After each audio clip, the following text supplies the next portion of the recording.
Ay, saba. Oh, shucks. Okay, uy.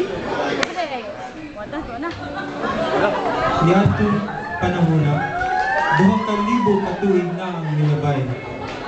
Naay usa ka birhen, as in virgin na virgin gyud, nga atong tawagon sa pangalan nga Maria Cecilia. Ang iyang swerteng pamanhunon, tawagon sa nato sa pangalan nga Felix Jose. Uy, nagtakiyang man, liwat man sa number 4. Usa ka gabi ni anak, samtang naghagok si Maria, nagpakita sa iyang damgo ang anghel nga si Gabriel, nga nagdala og maayong balita. Maria, Maria, bangon diha, kay na ako'y chika kanimo. Gisugo ko ni God para insultihan ka, nga ikaw ang napili niya para musabak sa iyang anak na si baby boy Jesus. Apan naglibog si Maria kung angay ba siyang malipay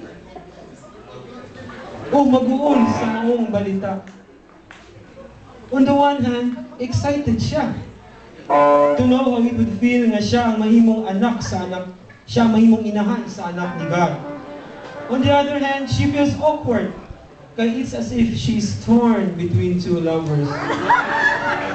Kung sa akong taman, ganahan maging siya ni Felix Jose, oy, kay bunguton lagi o matsuhon, may labot ng tiyan ha. Apan maiko po siya mubalibad sa gusto sa atong Ginoo. Ano ba talaga, kuya? Pero nasayop si Maria Cecilia sa iyang pagtuo. Dili na di ay sila panigan. Automatic na ang iyang pagsabak kang baby boy Jesus. Bandog rang automatic, butangan raman rin unlan. Pagganit niya, Maria. Sayang, chance na unta to ni Maria Cecilia nga maka-experience sa gunsay heaven. Pero sige lang, matod pa niya, agwanta lang usa siya sa purgatorio. Anyway, sa diyang hapit na mga anak si Maria Cecilia, gisugtihan siya ni Felix Jose na kinahanglan mo biyahe sila ngadto sa Bethlehem aron magbayad sa buhis nga gipataw ni Haring Herodes. Sakit na kaayo ang tiyan ni Maria apan wa siya mahimo sa sitwasyon. Mura siya og kalibangon sa sakit nga iyang gibati. Mutuwad naman si Maria. Censored ha, censored. Mutiad naman. Magkisi-kisi man. Pagkisi-kisi. Ibagnod naman ang iyang dakong alubot sa lawas ni Jose. Children, apan, di mong yun mawala ang sakit. Pag-abot nila sa Bethlehem, wala sila'y masunlan na hospital. Mao nga, napugos na lamang sila o gamit sa pasungan sa mga mananap. Ay palapit ni Lord Maria. Oh my God! Oh my God! Nagsinakit na gid pagayo ang tiyan ni Maria. May gani, timing kaayo nga miagi ang usa ka sexy nga babae. Wow, legs, level ka get. Gitawag tayo ni Jose ang babae. Miss, please, tabangi akong asawa. Nagsinakit na ang yantiyan, hapit na tingali ni siya mga anak. Mitubag ang babae. Mao ba? Nahala, ako lang mo sa ipastor ang among duwa sa badminton. Nila Joy, Babsy, ug Lorna. Di na lang kumuha sa badminton city.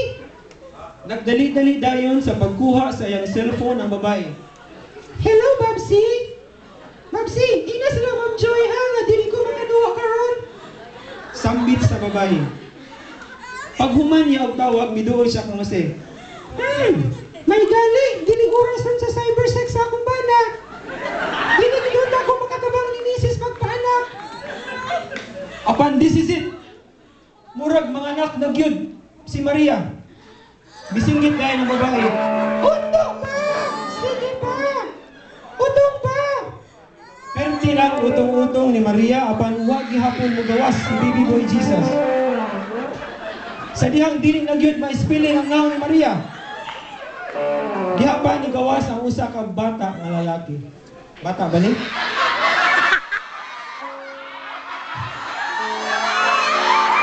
Dali tayo. Dali tayo nga.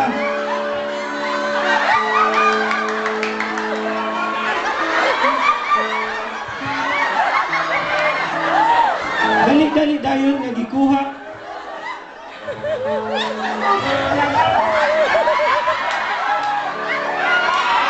Sa diyang dili na gyud. Dali dayon nga gibira sa babae ang ulo sa bata. But wait, nganong murag tiguang naman tanawon si Baby Boy Jesus. Unya ubanon pag yun. Gisagpa sa babae ang nagkunot na aping ni Baby Boy Jesus. O gihapak ang lubot o tulog ka beses. Milak na yung bata. Uham!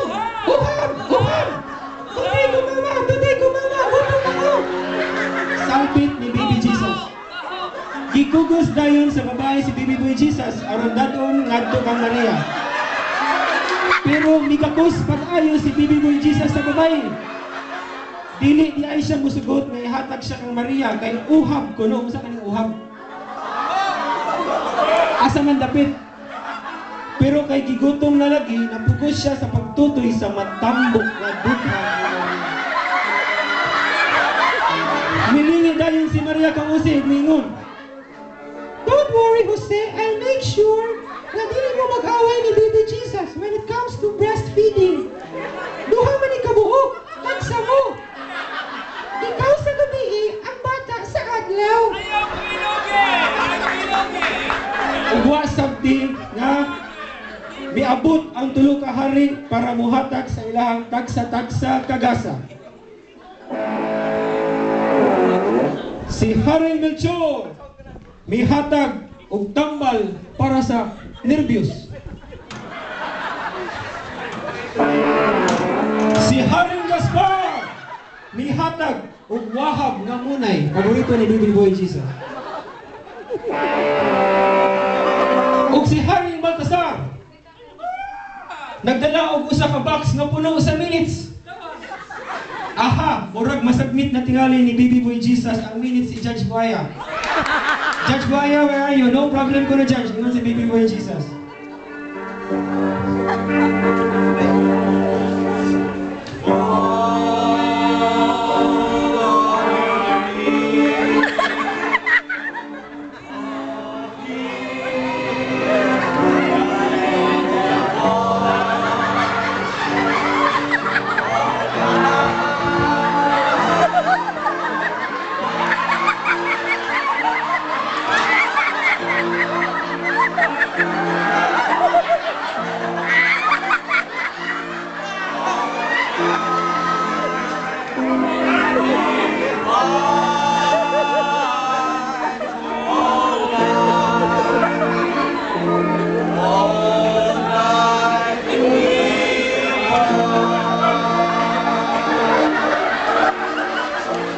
O dinihin natapos ang atong sugilanon sa pagkatao sa atong manunod.